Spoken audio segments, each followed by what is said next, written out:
अस्सलाम वालेकुम। मैं हूं हमज़ा वसीम PSX एनालिसिस से। अगर आज की मार्केट की बात की जाए तो आज की मार्केट 286 पॉइंट के साथ नेगेटिव रही और इंडेक्स आपका 43,366 के पास बंद रहा।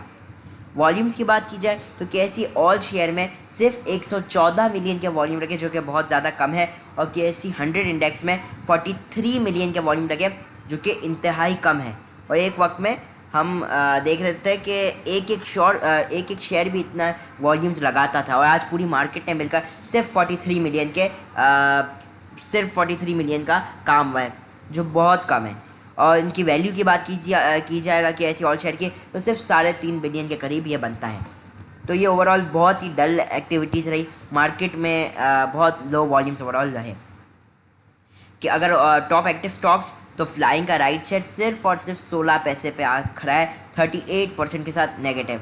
पेल के राइट शेयर ने आज पॉजिटिव परफॉर्म किया, इसके ऊपर भी आज हम डिस्कस करेंगे। पेल के राइट शेयर डबल GL हमने देखा अच्छा खासा नेगेटिव रहा। टेली में आज लोअर लॉक के पास बंद हो रहा, 10 रुपये, मतलब बहुत कम इसकी भी कीमत। TPLP बहुत नीचे, WTL बहुत नीचे आपका बंद रहा। ईफर्ट आज एक्स हुआ, हमने ये देखा, देख सकते हैं एक्स हो चुका है, और आज इसमें एक अच्छा गेन आया ईफर्ट में। TRG पाकिस्तान ये भी काफ़ी ज़्यादा नेगेटिव रहा। यूनिटी भी नेगेटिव रहा और BOP भी नेगेटिव रहा। तो टॉप एक्टिव स्टॉक्स में सिर्फ पेल के राइट शेयर और एंग्रो फर्टिलाइज़र आपके पॉजिटिव परफॉर्म करते रहे। अगर आज की मार्केट के सेशन की बात की जाए तो आज का मार्केट में वही आप लोगों को जिस तरीके से बताया गया था, अगर थोड़ा मार्केट ऊपर जाती तो माल बेचे ज़रूर, क्योंकि मार्केट में जो लेवल है, मार्केट में जो डबल टॉप लगाया हुआ है, किधर लगाया हुआ था, वो 44,000 के पास लगाया था। वो आप लोग बताया गया था कि मार्केट उधर सफ़र कर रही है ब्रेक करने में, तो बेहतर है जब तक मार्केट से ब्रेक नहीं करती आप लोग सेलिंग ही रखें।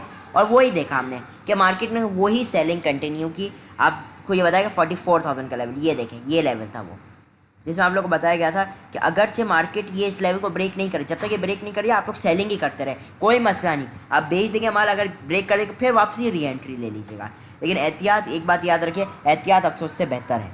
उसके बाद मार्केट ने जो एक रिकवरी शुरू में हम लोग को शो कराई थी, वो भी 700 तक गई थी, और उसके बाद मार्केट में वंस अगेन सेलिंग प्रेशर हमने विटनेस किया, और मार्केट में सेलिंग प्रेशर कंटिन्यू रहा, और फिर मार्केट ने एक लो लगाया 43,320 के आसपास, 330। उधर पे मार्केट वंस अगेन रिकवरी के फेज़ में है। आप लोग को याद होगा, मैंने फ्राइडे की वीडियो में आप लोग को बताया गया था कि मार्केट मुझे 43,450 से 500 का एक बहुत अच्छा सपोर्ट लेवल है, और वो मुझे मार्केट ब्रेक करते हुए नज़र आ रही है। उसके साथ आपको एक और चीज़ बताई गई थी, अगर ये लेवल ब्रेक होता है तो मार्केट ज़्यादा नीचे नहीं जाएगी, थोड़ा और नीचे जाने के बाद एक बाउंस बैक शो करेगी, लेकिन वो बाउंस बैक में आपने सिर्फ सेलिंग करनी होगी, ये भी आपको वाज़ेह कर दिया गया था। वही बात, मार्केट आज नीचे आई, फिर एक बाउंस बैक दिखाया, बहुत ज़्यादा तो बाउंस बैक नहीं दिखाया, खैर 100 या 150 पॉइंट का ही दिखाया, जो कि बहुत ज़्यादा नहीं था, और वे वंस अगेन मार्केट ने सेलिंग प्रेशर कंटिन्यू किया, और हमने देखा कि आखिरी के 15 मिनट में मार्केट ने एक न्यू लो भी मारा। सही है, 6.818 मिलियन के वॉल्यूम लगे, जो कि तकरीबन 7 मिलियन, और आज ओवरऑल वॉल्यूम ही 40 मिलियन के लगे, तो करीबन ये भी 15-20% वॉल्यूम्स आपके आखिरी के सिर्फ 15 मिनट में लगे। अच्छा, तो ये ओवरऑल आज की मार्केट का सिनेरियो था। अब हम बात करेंगे कल की मार्केट के हवाले से। अच्छा, आज चूँकि मार्केट एक अच्छी खासी नेगेटिविटी ली है मार्केट ने, क्योंकि आज मार्केट 300 पॉइंट के करीब माइनस रही, लेकिन इस नेगेटिविटी का इतना ज़्यादा भी इम्पैक्ट नहीं हो सकता, क्योंकि इसमें वॉल्यूम्स बहुत कम है। ऑल्दो हाँ, मार्केट की अब भी इतने अच्छे हालात नहीं है, चाहे वो इंटरनल मामला ही क्यों ना हो।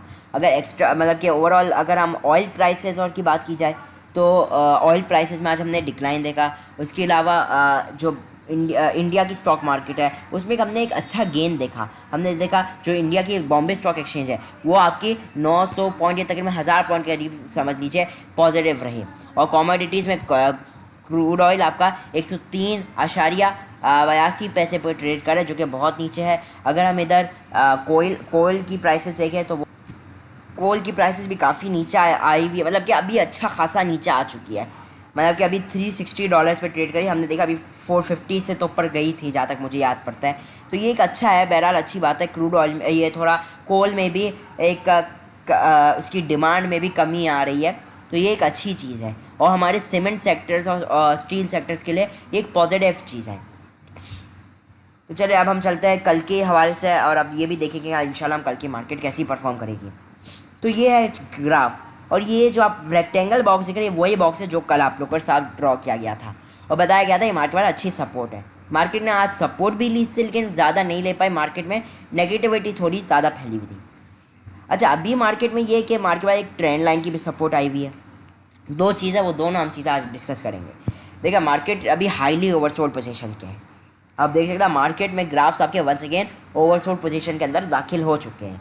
मोर ओवर, अगर आप फिबोनाची भी देखेंगे तो मार्केट अभी गोल्डन जोन के अंदर आई हुई है, जो आप लोगों को बताया हुआ होता है। वो है 50 से लेकर 60%, जो कि बनता है 45,400 से 200 के करीब, ठीक है ना। 45,403 एक तरीके से 350 का लेवल समझ लीजिए, 350 या 380, यहाँ से लेकर 220 200 का लेवल एक अच्छा लेवल है मार्केट के एक एक्यूमुलेशन का। लेकिन एक बात याद रखें, देखिए मार्केट में जैसे कि हमने देखा अभी मार्केट का ट्रेंड डाउन ट्रेंड है, ये बात अभी आप ना भूलिए। मार्केट ने अभी रिकवरी शो कराई थी हमें, तो मार्केट की अपमूव थी, एक रिकवरी थी, और मार्केट इसमें अभी हम लोगों को कोई नई रैली बनाते हुए नहीं नज़र आ रहा। तो बेहतर ये है कि बिल्कुल बाइंग कर रहे हैं तो कम वॉल्यूम से बाइंग कीजिए, लेकिन ये कि अभी मार्केट के अंदर थोड़ी रिकवरी के चांसेस है। तेज़ी की अभी मैं बातें नहीं कर रहा, तेज़ी आपकी होगी 44,000 के बाद, ठीक है ना। उससे पहले हम तेज़ी की बातें ही नहीं कर रहे। हाँ, स्टॉप लॉस जो इधर होना चाहिए मेरे हिसाब से 43,200 200 या 180, ये एक ऐसा लेवल है कि अगर ये ब्रेक हो जाता है तो फिर हमें वापसी डर होगा कि कई मार्केट इन लेवल्स जो 43,000 और 42,700 800 के लेवल्स है उससे वापसी रिटेस्ट ना करने चली जाए। तो ये है कि वॉल्यूम्स जो कि इतने कम है, कोशिश कीजिए आप भी कम वॉल्यूम के साथ ट्रेड कीजिए, और मार्केट के अंदर यूँ अभी गुंजाइश मौजूद है। अगर थोड़ी नीचे जाती तो ये 250 200 का लेवल एक बेहतरीन लेवल है, और मैं तो कहता हूँ यहीं से ही मार्केट के अंदर एक अच्छी मोमेंटम बनना शुरू हो जाना चाहिए। एक ट्रेंड लाइन का भी सपोर्ट आ रहा है, जहाँ पे रेजिस्टेंस, माइनर रेजिस्टेंस आपका भी जो हाई मार्केट ने आखिरी के मिनटों में जो हाई लगाया था 43,460 का, ये आपके लिए माइनर रेजिस्टेंस रही है। हाँ, ये ब्रेक करता है तो हम उम्मीद कर सकते हैं कि मार्केट आपकी मज़ीद 500 से लेकर के 43,500 से लेकर 43,600 तक एक और नई आपको रिकवरी ज़रूर दिख जाए, ठीक है। तो ये कि छोटी मोटी रिकवरी आएंगी मार्केट में, उनको एक अपॉर्चुनिटी समझे, बहुत बड़ी बाइंग ना कीजिए। मार्केट में ये अच्छे सपोर्ट लेवल है, 200 के पास बहुत अच्छा सपोर्ट लेवल है, आप ये देख सकते हैं। 150 200 250 अच्छे लेवल्स हैं मार्केट के लिए ओवरऑल। तो मज़ीद नीचे जाती है बाइंग कर सकते हैं, और हाई साइड पे वंस अगेन आप लोग प्रॉफिट बुकिंग करना मत भूलिएगा। स्प्लिट बाइंग का तरीका अभी कुछ बाई कीजिए, अगर मार्केट मज़ीद नीचे जाती है, अगर आप स्टॉप लॉस नहीं लगाते, मज़ीद नीचे जाती है तो मज़ीद आप लोग बाइंग इधर कर सकते हैं। उसके अलावा पैल के राइट शेयर के हवाले से काफ़ी कमेंट भी आए हुए थे, तो अब ये देख रहे थे, आज हमने देखा एक पैल के राइट शेयर में एक बहुत अच्छी रिकवरी आई। आप ये देख सकते हैं, पार्क इलेक्ट्रॉन को हम देखते हैं ना, तो पार्क इलेक्ट्रॉन और पैल आपको इसका बताता हूँ। तो पैल का अभी जो रेट चल रहा है वो चल रहा है 2 रुपये पे बन रहा। तो अब ये है कि अगर पैल का अभी जो रेट है वो है 16 रुपये 20 पैसे, ठीक है ना, 16 रुपये 20 पैसे आपका पैल का रेट है। तो इस हिसाब से अगर देखा जाए तो पैल के राइट शेयर आपको 16 रुपये पे मिल रहा है। पैल का 2 रुपये, आपको पैल का राइट शेयर 2 रुपये है, इस पर आपको 4 रुपये प्रीमियम, तो 6 रुपये और 10 रुपये इसकी फेस वैल्यू जो होती है वो आपको पे करनी पड़ेगी। तो इस हिसाब से देखा जाए तो ये सिर्फ और सिर्फ हम लोग को 20 पैसे सस्ता मिल रहा है। तो अभी पैल के राइट शेयर सस्ते हैं, अनलाइक आपके फ्लाइंग के राइट शेयर। जैसे फ्लाइंग का अभी जो रेट चल रहा है, फ्लाइंग का राइट शेयर 16 पैसे पे चल रहा है, और फ्लाइंग का जो ओरिजिनल शेयर है वो है 9 रुपये 65 पैसे। तो अब भी ये बहुत महंगा है। फ्लाइंग का राइट शेयर 1 पैसे पे भी आपको नहीं लेना, ठीक है ना, क्योंकि ये बहुत बेकार है। ट्रेडिंग भी इसमें मुश्किल है, क्योंकि इसमें भी काफ़ी ज़्यादा ब्रोकरेज लग जाती है रेट, ठीक है। तो ओवरऑल भी पैल की अगर कंडीशन देखें, पैल का राइट शेयर, क्योंकि जाहिर सी बात है पैल को ही फॉलो करेगा, तो पैल डेली के टाइम फ्रेम में काफ़ी ओवरसोल्ड पोजीशन है, और ये पैल का एक है भी अच्छा अट्रैक्टिव रेट। तो ओवरऑल तो यूँ तो एक अच्छी रिकवरी एक्सपेक्ट हम कर सकते हैं, जहाँ पे अगर हम 15 मिनट के टाइम फ्रेम की बात की जाए तो वही हाई साइड पर अब भी इसमें प्रॉफिटिंग करनी चाहिए, कोई नई तेज़ी नहीं आई। तो ये कि पैल के राइट शेयर, हाँ, ये बढ़ने के तौर पे आप लोग देख सकते हैं। ट्रेडिंग राइट शेयर में मैं यही कहता हूँ कि कोशिश करनी चाहिए कि राइट शेयर में ट्रेडिंग से परहेज़ की जाए। उसके अलावा कुछ और कमेंट्स अगर आप लोग के ले तो वो है, सलाम, your analysis are very good, thank you, what are the best stocks under 30 for power sector dividends, also tell about system, is it worth buying now to get bonus share. सबसे पहले सिस्टम की बात कर ली जाए। देखिए system अच्छा share है, company बहुत अच्छी है, लेकिन अगर आप बोनसेस लेने के लिए ले रही तो जो ले रहे हैं अगर आप, तो ये मैं नहीं समझता बोनसेस के लिए ही खाली लेना चाहिए। क्योंकि देखिए अगर अभी आपको जो 100% से बोनस अनाउंस किया है तो आपको एक शेयर के बदले 2 शेयर मिल जाएगा।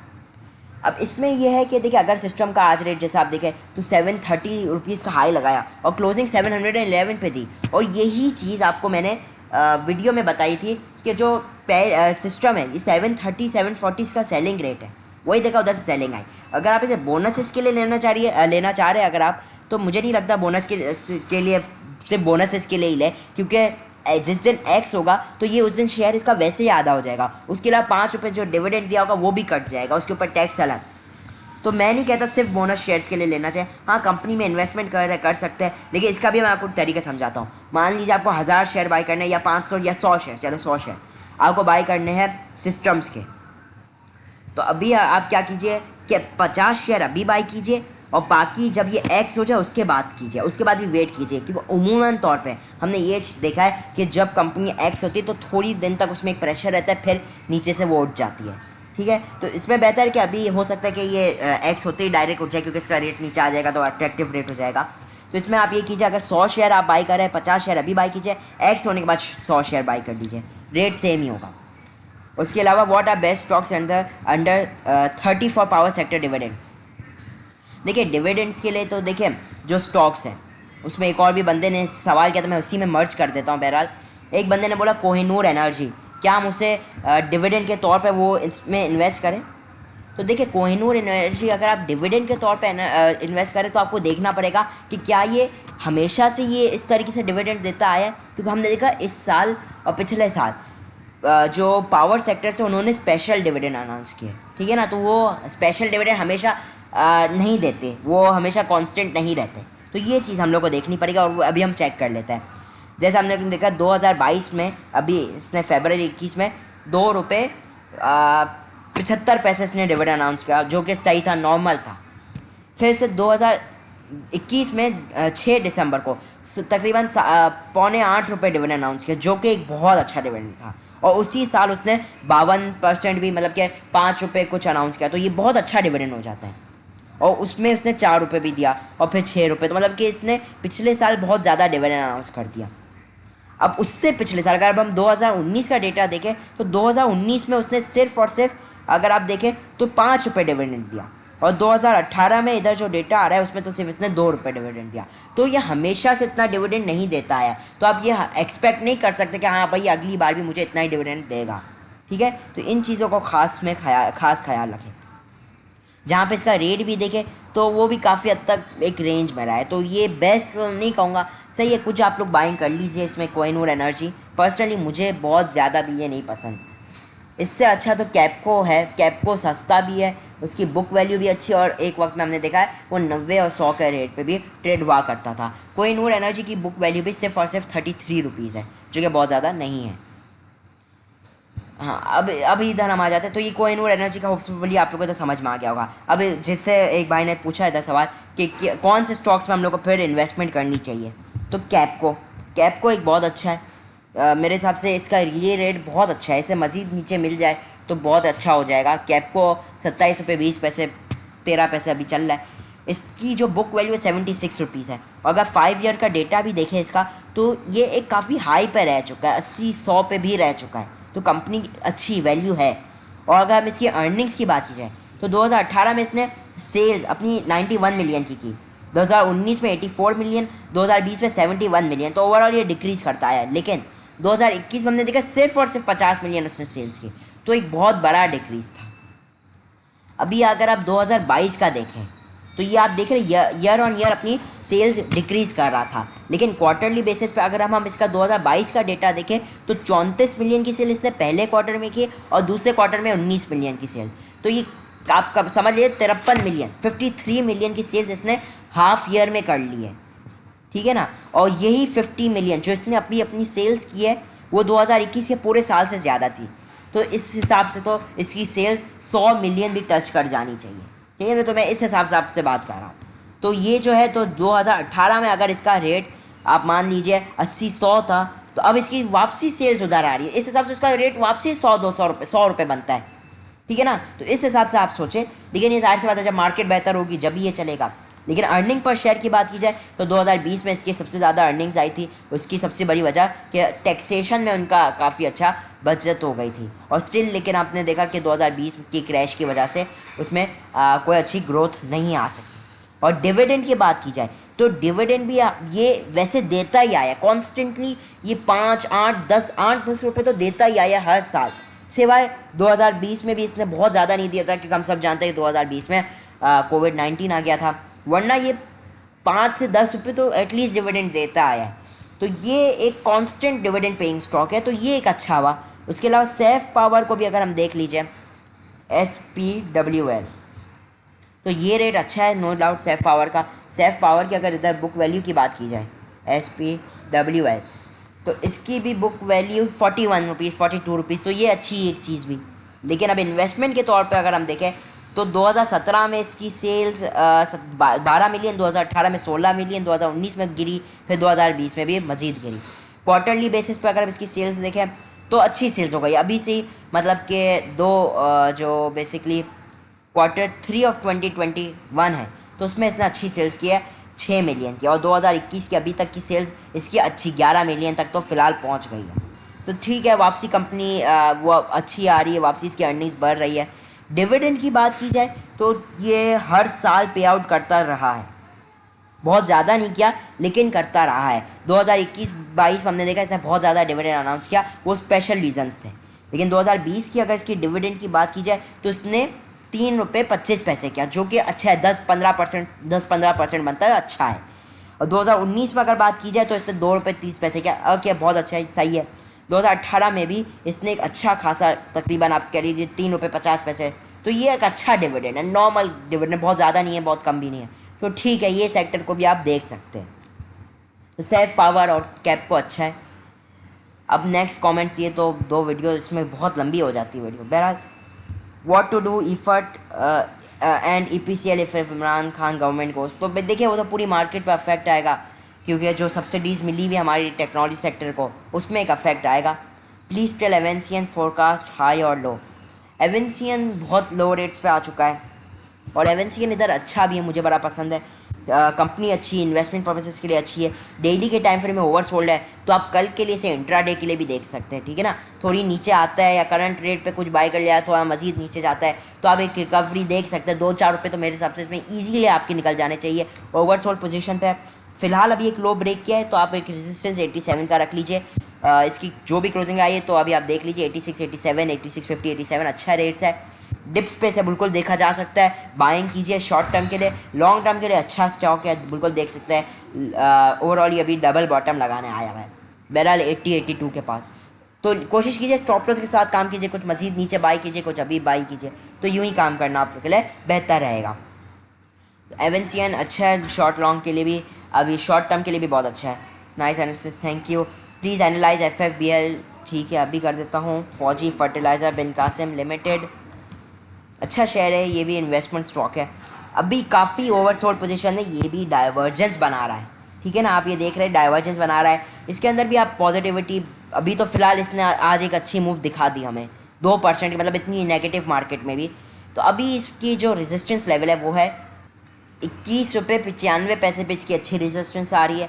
डेली के टाइम में अगर उससे ऊपर क्लोजिंग देने में कामयाब रहता है तो हाँ, हम सारे 22 से 23 रुपये भी इसमें कर सकते हैं, लेकिन फिलहाल ये भी डाउन ट्रेंड के अंदर है। लेकिन ये एक अच्छी चीज़ है कि इसने लोअर लोज बनाना बंद कर दी है। RSI ओवरसोल्ड के बाद एक डाइवर्जेंस बना रहा है, एक अच्छी सपोर्ट लेवल पे RSI डाइवर्जेंस बना है, पॉजिटिव साइन है इसके लिए।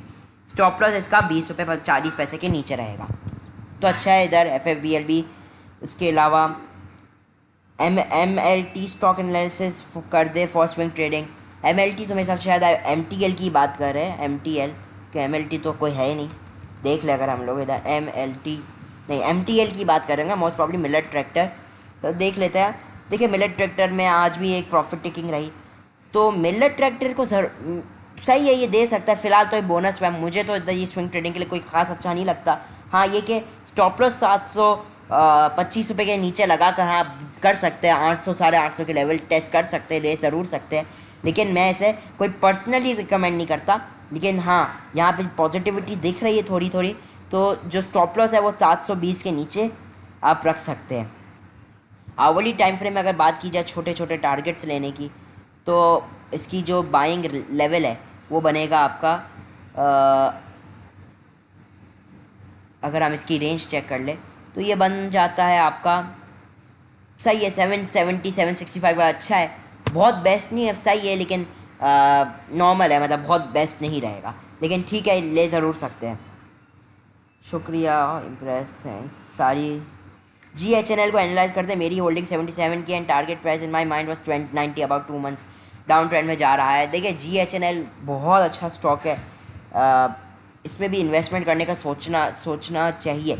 इधर ये कि अभी ये ओवरसोल्ड पोजीशन के अंदर वंस अगेन आ रहा है, इसके अंदर अब भी गुंजाइश थोड़ी है, लेकिन ये कि 52 वीक लो पे है, और मेरे हिसाब से अगर बात की जाए तो 2-3 ईयर के लो पे है, बहुत अच्छे रेट है। इसकी भी अर्निंग्स में एक अच्छा इजाफा आ रहा है, हम ये देख रहे हैं। और मैं पर्सनली ऑटो सेक्टर में एक अच्छी तेज़ी देखता हूँ, अगर मार्केट बेहतर भी, तो ये वंस अगेन होपफुली 100-150 के लेवल पे इंशाल्लाह जाते हुए वंस अगेन जाता हुए दिखाई देगा, अगर मार्केट आपकी बेहतर होती है तो ये कि GHNL इधर बहुत अच्छा है। लो साइड पे हम लोग को एक्यूमुलेट करना चाहिए, इसके अच्छे सपोर्ट लेवल 56 रुपये के पास है, तो अच्छे लेवल्स हैं इसके। इसके अंदर भी अगर मैक्सिमम अगर हम कोई बात कर ले नीचे जाने की, तो अगर हम यहाँ से एक चीज़ ड्रॉ कर ले, मैं इसका कैलकुलेशन करता हूँ, यहाँ से अगर प्राइस रेंज लगाऊँ तो मैक्सिमम अगर हम इसमें बात की जाए इधर तक था, ठीक है। तो अभी ये काफ़ी ज़्यादा, यहाँ से अगर हम माइनस करते हैं तो सही है, अब भी इसके अंदर थोड़ी गुंजाइश मौजूद है, लेकिन डिप्स पे एक्यूमुलेट करना चाहिए। 58 56 अच्छे लेवल्स हैं इसके, लॉन्ग टर्म के इन्वेस्टमेंट के हिसाब से अच्छा है, जहाँ पे ये स्विंग ट्रेडिंग के लिए भी बहुत अच्छी मूव्स दे देता है। तो 56 और इसका लेवल बहुत अट्रैक्टिव लेवल्स है। इसकी भी बुक वैल्यू काफ़ी हाई है GHNL की, अगर मैं आपको देखा तो इसकी भी 140 तो थी, जहाँ तक मुझे याद है, मैंने जब लास्ट चेक की थी। इसकी बुक वैल्यू 130, हाँ वही, तो इसकी बुक वैल्यू अच्छी है, ओवरऑल कंपनी की अर्निंग्स भी अच्छी इंक्रीज़ हो रही है। तो वीडियो काफ़ी लंबी हो गई, इसी के साथ इजाज़त चाहता हूँ। मैं मुमज़ा वसीम, PSX एनालिसिस से।